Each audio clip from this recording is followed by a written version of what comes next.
And what's up, everybody? I'm back with another movie review. Today I am reviewing Knives Out. Started the Knives Out marathon that we did at the same time as the Lego marathon, funny enough.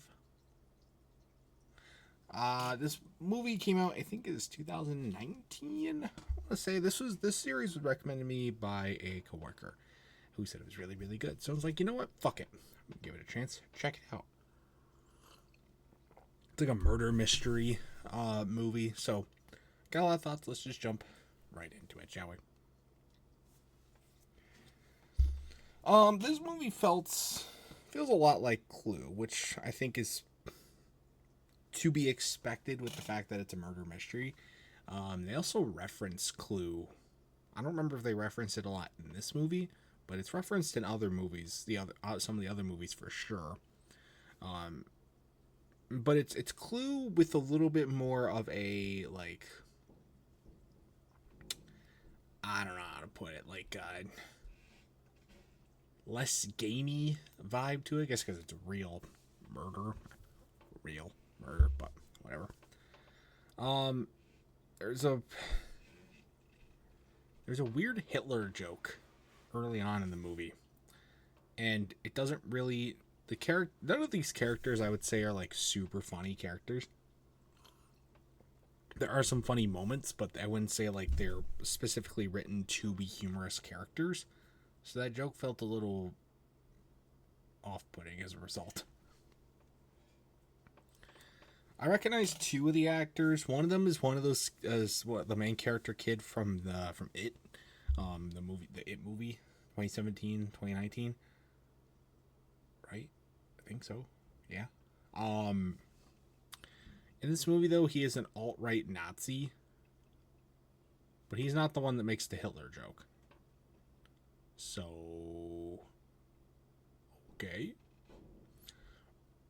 Really weird that they made that a point to make him like that, considering that he's a character that doesn't get a lot of screen time or a lot of lines. So it doesn't really, and his that doesn't really have, and his personality is not really important to the plot. So a little bit weird whether they chose that character direction, but all right.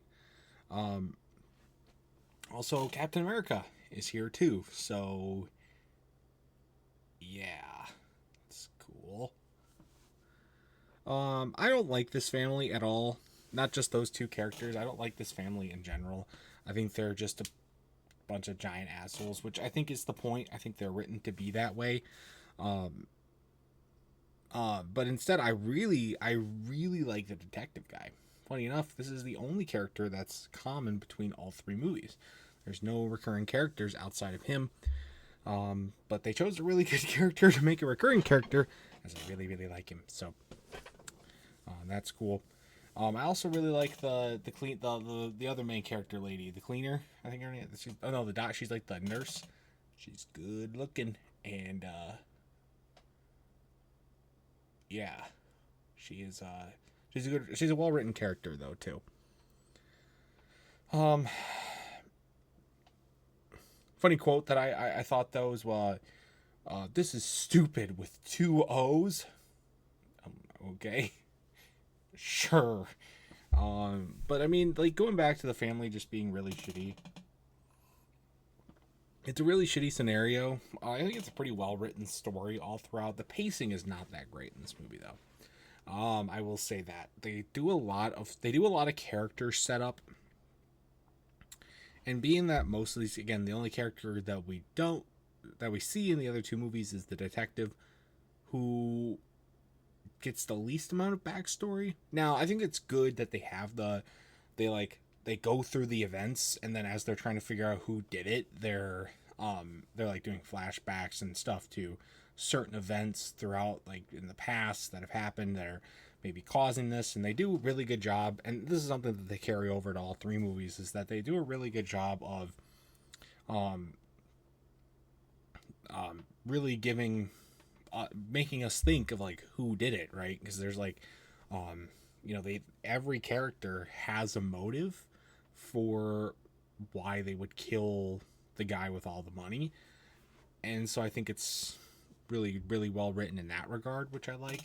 But also, I mean, like, the family just, like, they turn on the nurse lady as soon as she is given the inheritance, which is crazy, because she, like, the family is so shallow and so in on trying to get the money, and it's just, man, it makes my blood boil. But it's, I guess it just means they're effective and well written characters, so I can't really fault the movie too much for that. The ending was hilarious as well, by the way, with the whole when they read the will letter, and everybody's like, what the fuck? But also then just like when they, at the end, once they finally catch who actually killed him, um, and then